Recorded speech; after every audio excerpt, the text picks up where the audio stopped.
Sorry. Dropped you guys. Welcome to Survival Tips and Animals. Today we're going to be able to go over my just caught a queen ant. Probably going to slaughter the lamb. Sorry about this. Campoconus. It's a genus of Campoconus, is Latin for carpenter. It's a species of carpenter ant and best beetles, and how they make very good pets. That'll probably be the next video. But today we're just going to go over how to set up your test tube, set up for your ants. If you've caught a queen naturally, I really do suggest that you should not order queens offline that are not from your region, because you could be supporting a black market trade or possibly harming your ecosystem. So I'm going to get into it. Let's get into it. I just got my queen sitting in my closet here, because in their founding stages of the colony, you don't want to bother them too much. I probably haven't checked on her in a week. Now, there's two different types of queens you can get. Well, there's tons, but, there's two main types. There's fully claustral and semi-claustral. Fully claustral is where you just, put your queen in the test tube. She's right there. Sorry, you don't have too good of a quality, I don't have any good setup for my YouTube channel yet. Once I get my recorder video, I'll probably do another when I get my record cam, I'll probably do some more updates on her. Until then, I'm probably just going to do some simple traps. So, yeah, it's pretty simple. So, this is my queen. She's Campoconus, I told you that. Test tube setup, very simple. Here, I'm going to move you guys over here to show you better. Set you guys up. Hold up, reset.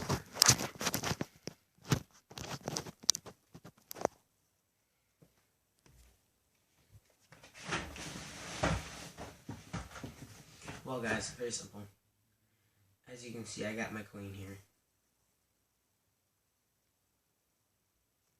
Caught her not too long ago, so she hasn't laid any eggs yet. Quite a shame.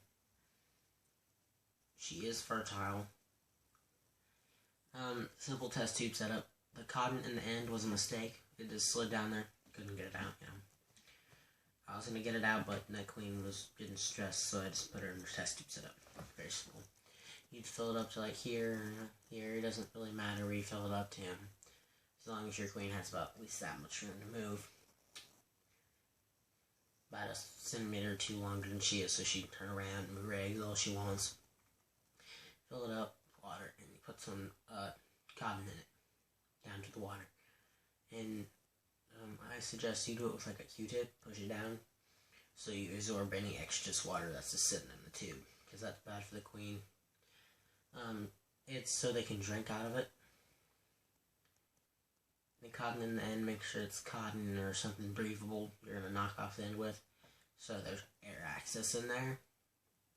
She really doesn't have to have that much room. I'm actually going to move this down a little bit, because they like tight spaces. The tighter, the better, all that crap. Yeah, pretty simple. Sorry about me saying a lot. It's just me. Well,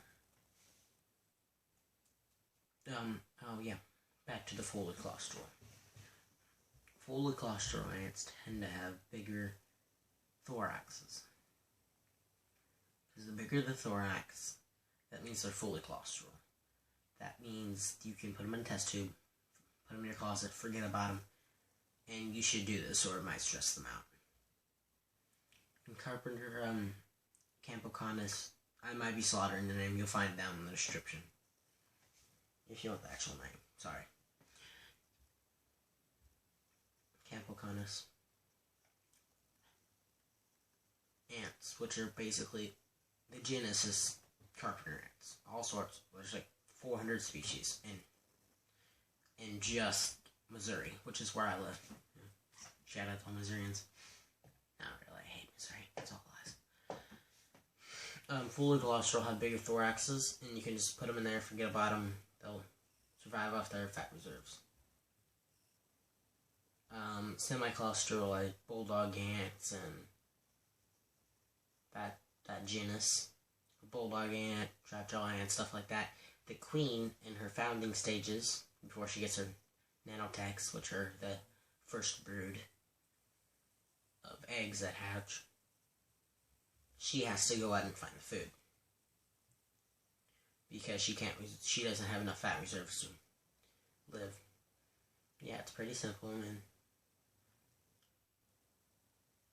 I don't know the exact ant that I got, because I got it naturally. I know she's a species of carpenter ant. Oh, and I'm very heavy on this channel about not catching ants from out of your region, because it could possibly hurt your ecosystem, and it could be bad for the ants, because they're not used to it. It'd be hard for them to live. They could be stressed out a lot. It's just not good. And you could be supporting black market trade, which is not very good either. So yeah, it's pretty simple. Here, I'll give you a closer look right now, guys. So she's right there. Next video I'll probably post in a few days. It's going to be about my best beetles. Got 2 of them. Probably have 3 by then.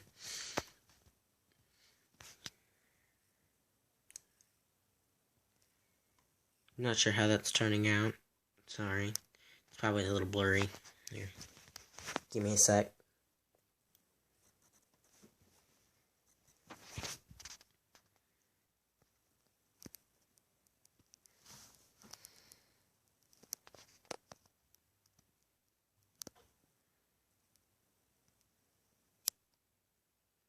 Yeah, she's alive.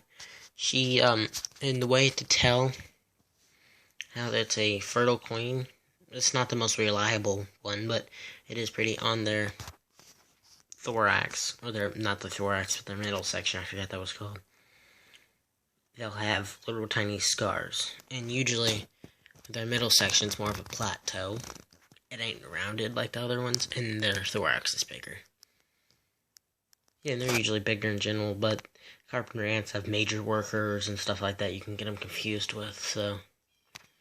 It is their nuptial flights. The Campocanus have their nuptial flights through. Hold on.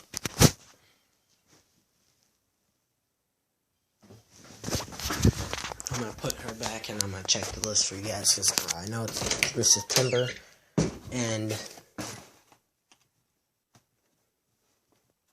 see, she's just right there, closet. It's through September.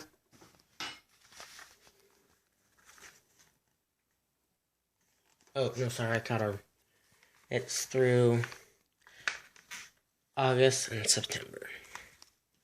Oh, no, sorry, I lied to you. Wrong. I looked at the wrong species. It's through April and July. I know she's fertile, but they take a while.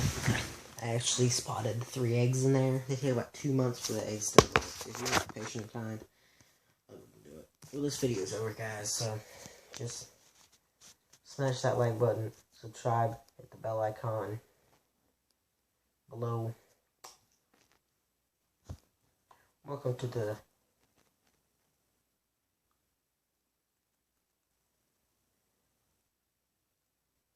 STA family. Have a nice day, guys.